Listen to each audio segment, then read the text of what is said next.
Objective 7, understand the basics of a mass spectrometer and the graph it produces.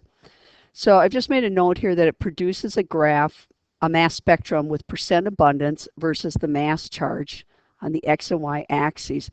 And the way it does this is you take a sample and you vaporize it.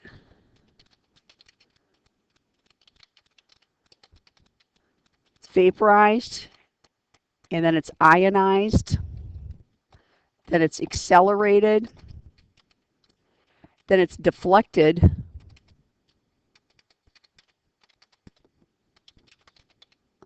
and then it's detected. Those are the basic steps of a mass spectrometer. So vaporize just means you need to get it as a gas so you can more easily ionize it.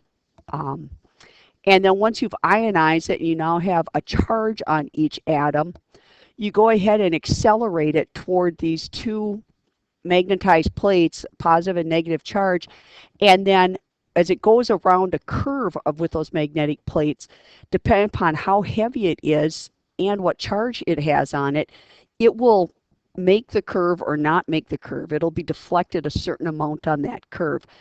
And that gives us a hint about its mass or charge. And then the number of hits you get in different areas of that curve gives you an idea of the percent abundance. And that's what the detection is.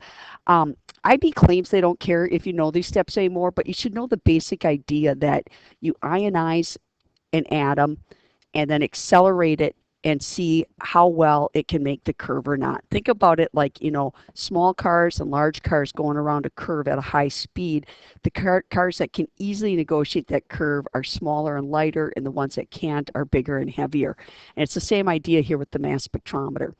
So you end up with this spectrum with percent abundance on the y-axis and the mass charge on the x-axis, and it might look something like this,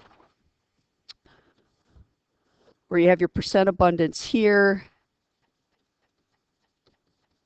and your mass charge here, and you might have one isotope, that's maybe a little too high, that's dominating, and you have a couple others with a far less percent.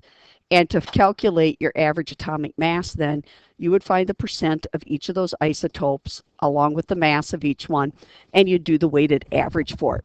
The reality is most elements have far more than just two isotopes, although often just one or two are the dominant for any one element.